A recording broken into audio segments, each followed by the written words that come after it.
Adil Ashish, with his second and third goals for the club, ensured that the Dons came away from Dens Park with a very impressive 3-1 win.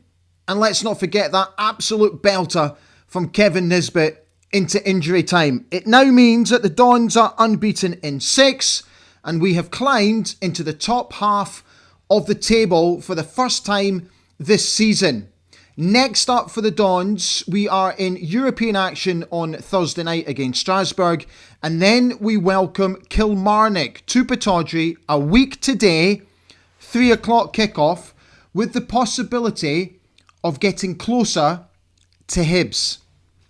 It's looking all right, isn't it? Hello everybody, a very warm welcome to Ali Beg ABTV this Sunday night, the day after we beat Dundee by 3-1, and wasn't it, in parts, really encouraging. Andrew Budge and I have already spoken today. We spoke earlier and we put together some analysis for you. We have concentrated our efforts on Adil Ashish, who I thought had his best game for the club in an Aberdeen shirt. I thought he was magnificent yesterday. And this deeper role that he's now occupying, I think suits his game much, much more. I thought he was magnificent yesterday. I really did. So we take a closer look at Adil. And we, without being too downtrodden, because I felt that Dundee went through a spell yesterday where they really played well. And they really had us on the back foot for a good 20 minutes or so. I thought we defended superbly, by the way, apart from, again, another awful set-piece way to lose a goal. But we'll put that to one side for just now. But we're just going to show where if we just tighten things up, hopefully going forward, things can only but improve. So Andrew Budge will be coming up a little bit later. Don't forget to get in touch, come and have your say, and I'll do my very best to read out as many of your comments this evening on the show. Right, a couple of bits and pieces to get through first of all. So delighted to announce that in February, I'll be heading home to Aberdeen to host an evening with Johnny Hayes, Adam Rooney and Niall McGinn in the Douglas Hotel in the city on Friday the 20th of February. To get tickets, please head to thelongest40.com. It's always in aid of the Beats and Cancer charity. So please come along. These nights are brilliant. The Willie Miller, Alex McLeish night was sensational last year. The Ian Jess one was absolutely brilliant as well. So come along and let's just have a really good laugh. Can't wait to see the boys. Now also, can I please bring your attention to a post that I put out on my Facebook page today about a 10-year-old Aberdeen fan called Sophia, who very sadly is suffering from a very rare type of cancer, and she needs life-changing surgery.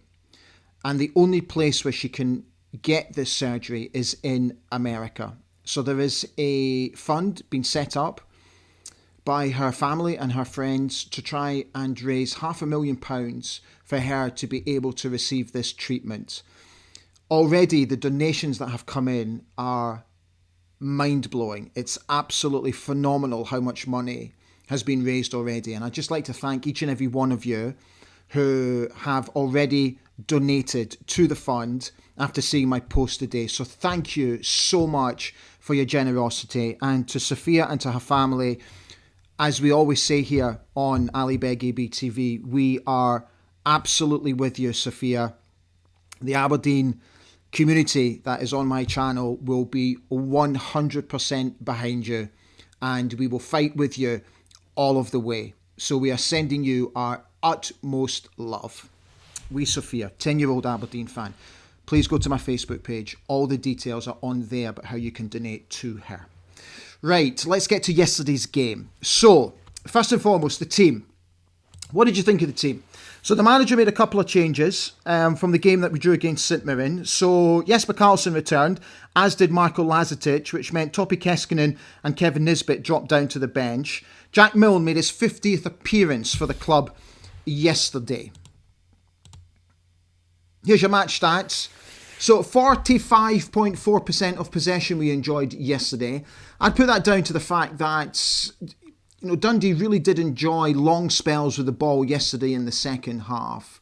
Saying that, we did have 20 shots, of which 8 were on target. 22 touches inside their 18-yard box to 23 inside our 18-yard box. And our pass accuracy was actually good yesterday. 79.5% was our pass accuracy. Here's what the manager had to say after the game. Yeah, I'm really happy for all the away support here today. It was an amazing atmosphere from even before the game to the last minute of the game and after the game, and how they celebrate together with the players. It was amazing. Again, it was a tough game. I think the first half we were really strong and find a good rhythm into the game and create good scoring chances and score 2 goals. Second half was tougher. They create some momentum through the winning some free kicks and corners and throw-ins around the box and keep us down. We couldn't really get out of the block, but we keep the composure and be stable that we have been now in a lot of away games, and then we find some moments, and again the subs who's coming in making an impact and make a difference with new energy. So I'm really happy how the team is now focused on the right things and sharing responsibility. Everybody, of course, wants to play, but to take in the responsibility when they have the time to play, opportunity to play, and make an impact. And then we also have a lot of players who haven't played at all yet or so much, but they're growing in there behind, and they're going to be really important because the season is so long, and we don't want to drop energy in the season. That's I'm pleased how the team is behaving now, the focus, and how they're fighting for Aberdeen Football Club. You must have been happy with the 2 first half goals from Adil Ashish and on the score sheet again against Dundee, and good finishes. Yeah, I think since he take one step down in the pitch and play a little bit deeper, I think he's really good timing in the game, and he's arriving from behind. He showed even the last game against Almere a good opportunity, and today he scored two really good goals. So I'm happy for him that he usually play up front in the pitch, but now he have this mentality to grow and improve as a player, and I'm happy that he scored his goals today. Thank you so much, Jimmy. So just a gentle reminder before we move on that Ali Beg AB TV is brought to you and supported by Saltire Energy, the global market leader in specialist drilling equipment rental. But they offer a number of other services, including torquing, testing, refurbishment and welding as well. So if you are in the oil and gas industry and any of those services prick your interest, feel free to get in touch with Saltire or come to me and I will put you in touch with them. Right, before we bring on Andrew, let's just get you guys on and see how we all are tonight. So, let me just bring that down. Okay, where are you? Right, here we go. Oh, there's lots of you on tonight. Oh, that's good. We've got over 100 folk on this evening. Lovely. Adam Binney came on and said, "Hi Ali, now Ashish is busy scoring goals." He certainly is. Absolutely delighted for him. Alan Nichols says, "Getting better, but need to be better at the start of second halves when teams are changing their tactics. We seem to be a bit slow at picking this up." Paul Donaldson says, "Good evening, Dandies. Great result yesterday, and apart from a long spell in the second half, a good performance too. Didn't realise how good Nisbet's goal was at the time, only when seeing the replay on TV. What a finish. Deary me. Out my seat." Paul Hannon is here. How are we doing, Paul? Good game yesterday. Good first half. Disappeared most of the second half, but a great finish from Kevin. Paul Donaldson came back to say, "Just frustrating that we still have problems with defending at set pieces." Adam came back to say Nisbet's goal was epic. Colin Gale says, "So pleased for Ashish getting a brace and a peach of a goal from Nisbet." David Horn says, "Good evening, Ali, fellow dandies," as does Kirstine. "Brilliant win and a peach of a goal by Nisbet," she says. Barry is here. "Good evening, dandies. Was a good trip to Dundee. Team are playing much better, but we need to drop Jensen. Also, what is the problem with stewards in Scottish football? Can't celebrate with fans." Okay, so I thought, look, I admit, I thought they were a little bit heavy-handed yesterday. Interesting that Marco wasn't taking any nonsense, was he, with one of the stewards yesterday. But what I will say about the stewards is they're there for the safety of the fans. And all they're trying to do is ensure the safety of the fans. To, like, if you know what it's like if players come right up to the perimeter, fans come down, there is always the worry of a crush. So I understand why the stewards do what they have to do, but they don't have to be heavy-handed. And I also think if a player is asking permission to go forward and there is absolutely no immediate danger to any fans, then they should be allowed to come forward. I personally don't really see the problem with that. Rushing, I understand. And I also understand stewards having to stand their ground. I get it. But you guys are right. They don't need to be heavy-handed. Gordon Keith says, evening all. Good win yesterday. Onwards and upwards. When it went 2-1, I thought, here we go again. Paul Hannon says, I think the Dundee Ultras expected a cricket score as they packed away their banners, flag and drum after the second goal. Suze is wishing you a good evening.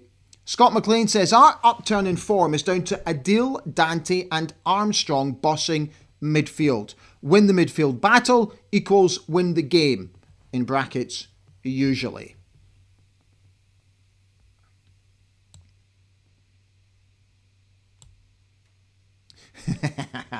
Ian Buchan says, Ashish was great yesterday, and just to think, Ali, you wanted him dropped. I never said I wanted him dropped. I never said I wanted him dropped. I said I think he's busy doing nothing, but I never said I wanted him dropped. Anyway, you'll watch it in a minute and you'll hear my piece about Adil. John Kylo says, the people who want Jensen dropped, please be aware that he's doing exactly what Yimi wants him to do, playing left wing back to compensate for his lack of left-footedness. Sneaker Golfer says, the first half is what I expected from a Tulane side. Not ball dominant, but pressing to win the ball back high up. Our goals came from quick turnovers from opposition errors and speed in attack. John Herms is here. He's wishing you a good evening. Great result and team coming together. Adil, Armstrong and Dante are brilliant. Bruce Struthers is wishing you a good evening. Big result, he says. Great goal from Nisbet, he says.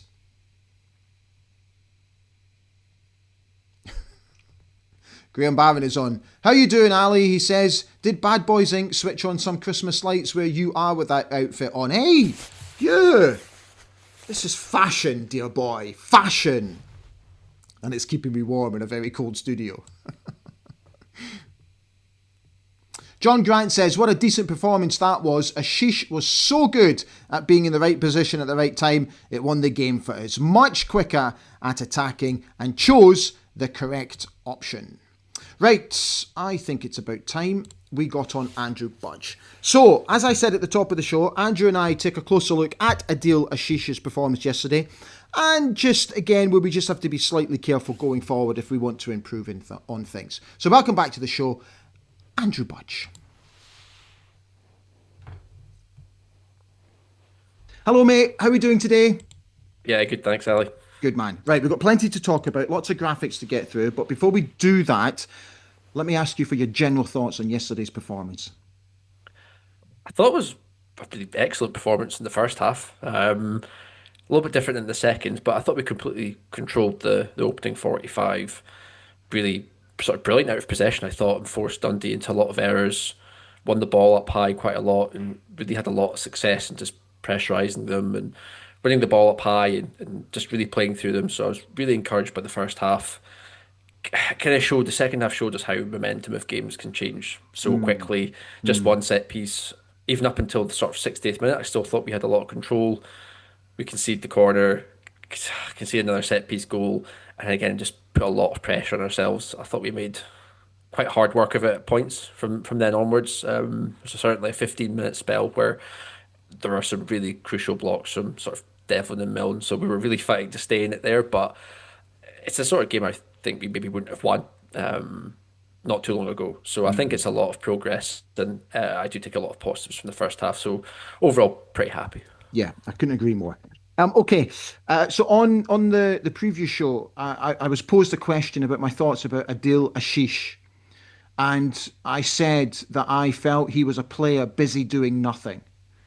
But I have to say, today I am very happy to eat humble pie because I thought he was absolutely magnificent yesterday. His best game in an Aberdeen shirt by far. I thought he was great. What did you think? Yeah, I completely agree. And yeah, even before, since he's been in or dropped to a more deeper role in midfield, before that, I agree with you. I wasn't hugely convinced by some of his performances. I thought he was pretty wasteful in possession. I Mm, know he tries to sort of play a lot of killer passes, so some of his numbers might not be as high in terms of like pass accuracy, but I thought he is guilty often of just not finding that final pass. But since he's been in this sort of new role, a bit deeper alongside Polvara, I think it seemed to work really well. And yeah, completely agree. I thought he was sort of excellent yesterday. A real mix of just always being an option in possession. He's clearly a really technically gifted midfielder. You can just tell by the way he sort of takes the ball in sometimes, or some of the passes he can execute. But what I really liked about his performance was how much sort of energy and aggression he had, which I haven't really expected from his game, to be honest. I kind of, I don't know, maybe put him in the sort of kind of pigeonholed him as a sort of like luxury player when I first yeah, saw him, but yeah. I didn't think he had this sort of element to his game. But yeah, I thought sort of out of possession, he was great. We've got a couple of good examples to show this. Even just some really crucial roles in some of the goals. Obviously having two goals scoring himself, but even the start of the opener, he's the one that's pressurising Ethan Hamilton, the midfielder, which we show up on screen here. He was really sort of aggressive. He was always on the front foot trying to close down some of their midfielders and did a really good sort of man marking job on some of them.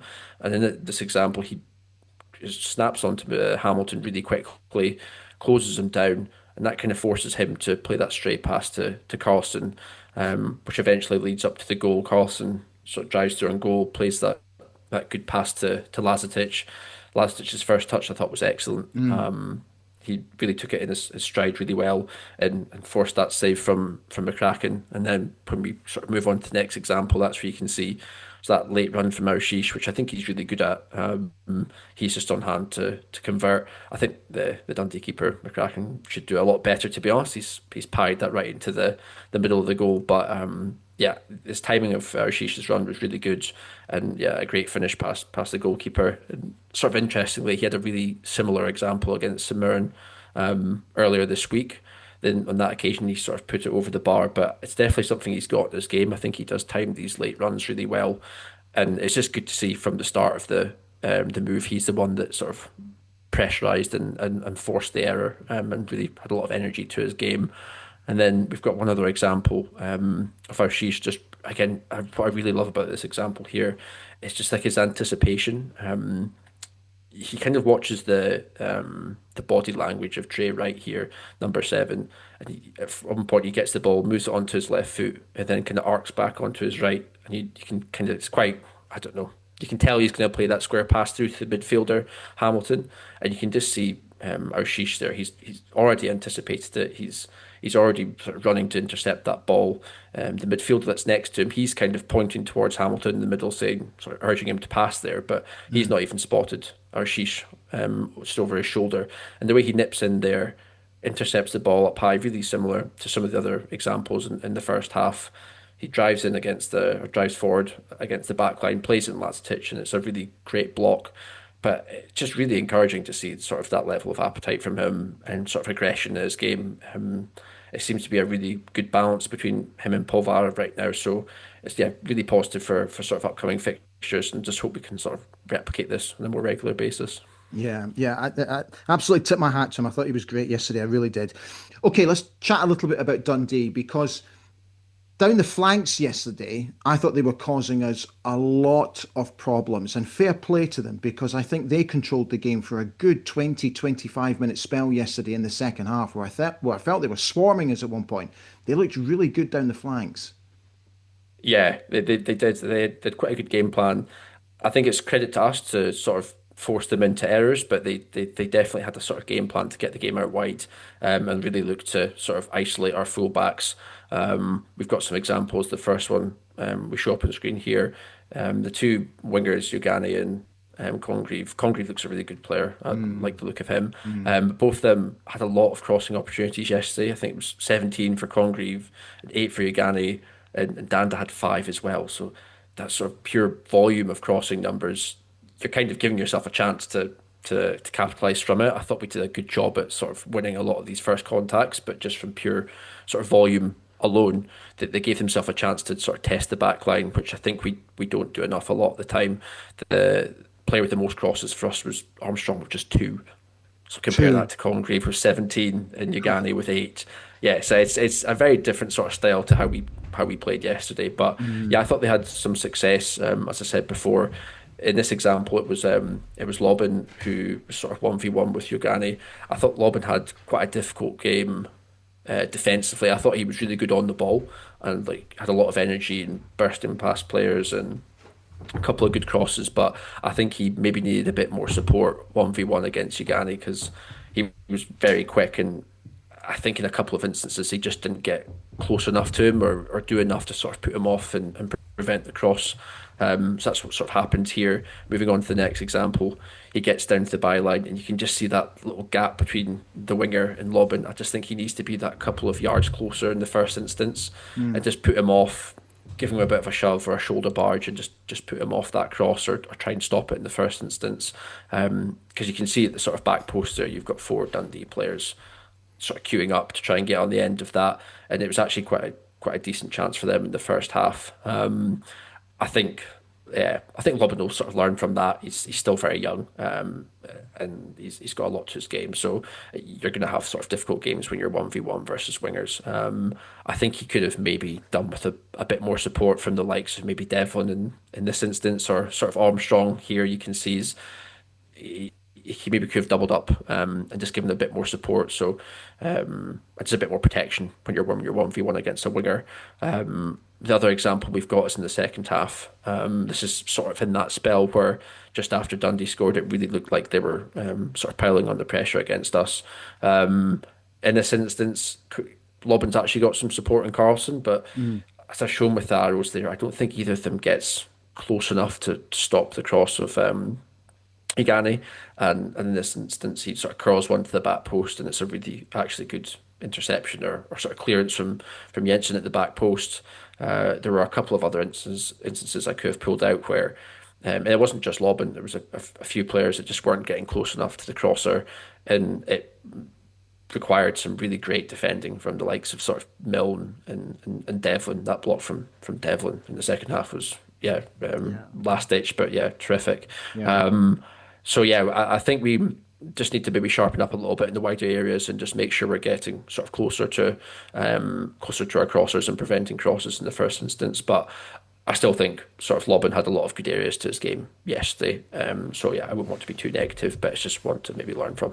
Yeah, yeah, it's just to help them going forward. I would Yeah. suggest. Just to finish off, I have to ask you about Kevin Nisbet's finish yesterday. I thought Kevin looked great when he came on yesterday. I have to be honest. I thought holding the ball up well, linking players. I thought at times our small triangle passes were really good, and it was really good to see. And it was good to see us being positive in the final third. But that finish, when I saw the replay, I didn't actually appreciate how much of a sort of a whip he got on it Oh, to get it round. It was a magnificent finish, wasn't it? yeah, yeah, it was brilliant. He's kind of got some great finishes in his locker with like the Yeah, one against Hibs last season, yeah, this one here. When we did the like review of the last game against St Mirren midweek, there's a lot of sort of easier chances there to potentially, excuse me, finish, but didn't quite convert them, but converted this one. Yeah, really good to see him get another goal. I think he just needs a little bit of a run. I thought last ditch was good yesterday as well. Really good at holding the ball up, which I loved. He was quite a handful. Maybe didn't get too many sort of attempts himself, but really did a good job at being a bit of an issue for the two the two centre backs for Dundee. But yeah, I'm just delighted to see Nisbet get a goal. We didn't see them on the pitch together. We mentioned yeah, that in the last show. At yeah, some point, we will see them back on the pitch again together. But yeah, if they're both scoring, it feels like whoever doesn't start scores. It seems to be right. what happens here. Yeah, It's one of those odd ones. Neither of them's kind of staking their claim to be the main man, but as long as one of them's scoring, I'm happy. yeah. Mate, as always, it's brilliant to have you on. Thank you so much. Enjoy your week, and we will see you again very soon. Yep. See you then. Brilliant. All right, mate. Bye bye. Bye. Thanks so much, Andrew. As always. Right, just before we get back to your comments, just let me tell you about Craig International, who also sponsor us here on the channel. They are a global procurement company, home office in Aberdeen, but they are based all over the world. They have 10 offices strategically placed from America to Canada. They're also on the European continent, here in Germany, up in Hamburg actually. They also serve the Middle East, where they're very prominent in Dubai, Oman, and in Abu Dhabi. They also serve the Far East with offices in Singapore, and they're also way down in Australia, where business continues to do really, really well. So, if procurement is your thing, get in touch with them, or come to me and I'll put you in touch with the fine folk at Craig International. Right, let's just get back to some of your comments before we move on. Where are we? Sheep on Fire says, I was at the game yesterday. We have the best fans and support in the league, especially the away fans. Credit to our great club. Stand free. He's asking when Dundee will sign again. Bruce Souther says, even Ashish was decent yesterday. That's when you know things are going our way.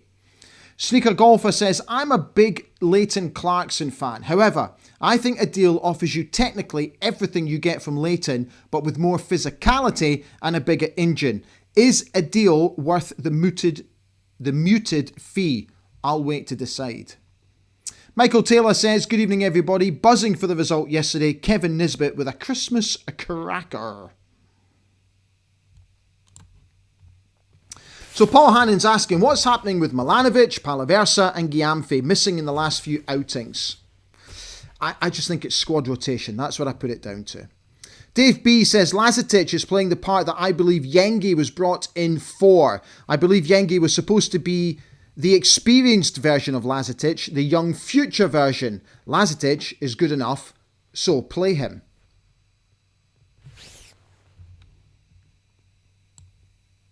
David Gold is wishing you all a good evening.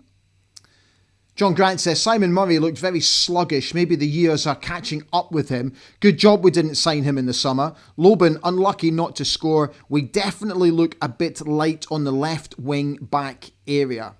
Graham Gibbs says, I like Loban a lot, but we were more solid when Shinnie came on. His booking definitely affected his ability to stop their winger. Graham Gibbs says, in the build-up to the second goal, Carlson was outstanding. At least 3 fouls in the build-up and he managed to stay on his feet and get a shot away. He is very skillful, but he can handle being clogged. Michael Taylor says, Stuart Armstrong is like a fine wine. It's a joy to have him playing for the Dons. The Mad Ferret says, good evening everybody. Yesterday was definitely a game of two halves.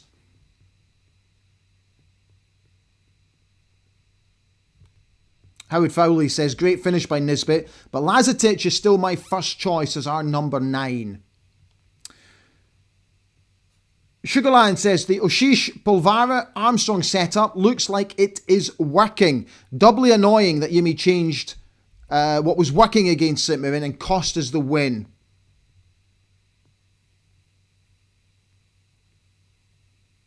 Colin Gale says, I was in Starbucks in Union Square earlier.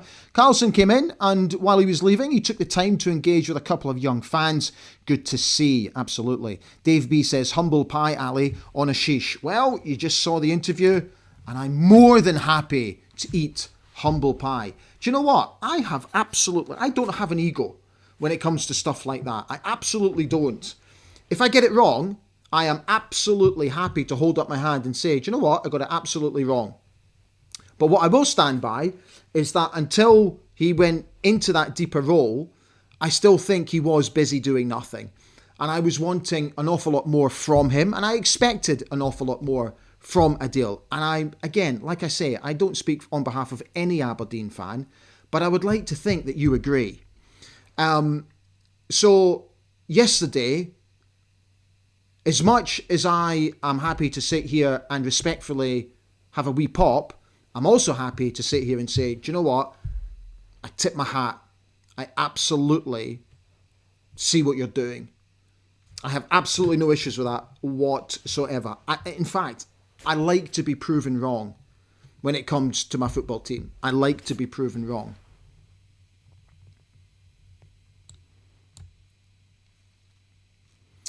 Right. A couple of last things just before we finish off. So as you know, I love my history. And on this day, back in 1963, former Aberdeen goalkeeper Theo Schnelders was born. Between 1988 and 1995, Theo played 291 games for the club, winning 2 major honours. Our Hall of Fame member celebrates his 62nd birthday today, and also an absolutely tough of a guy, Theo. Don't forget, just before we finish off, Quipco International also sponsor us here on the channel. Based in Abu Dhabi, they serve the oil and gas industry with a number of different services, including manufacturing and repair. What I've listed there is just a very small amount of what they do. They have a purpose-built facility to basically facilitate the whole of that area. So again, if you are in the oil and gas industry and you're looking for any sort of manufacturing or repair to any machining, to any of your equipment, what I suggest you do is get in touch with Quipco and they will be able to help you guys. Paul Hannon says, I agree with you, Ali. My mate, a Sunderland fan, said a deal goes missing one day, world class the next. Grim Gibbs says, Ali, you are right. A deal needs to play like that consistently. So what I think now is that I'm hoping with this role that he will, and now we really get to see the best of a deal. Right, guys, we've done just over half an hour, so I'm going to call it a night. Thank you so much for coming on this evening. It's great to see you as always. We will be back on Wednesday night for the preview ahead of the game against Strasbourg in the Conference League, and I'm delighted that I'm going to be introducing to you a former colleague of mine, actually, who is a French football specialist. So I'm going to be interviewing Matt, when am I interviewing him? On Wednesday morning. And I'll be bringing you that interview on the show on Wednesday night. He's going to give us a very unique insight into what we should expect from Strasbourg on Thursday night. So have a brilliant few days, and I'll see you Wednesday night. Take good care of yourselves. Stand free.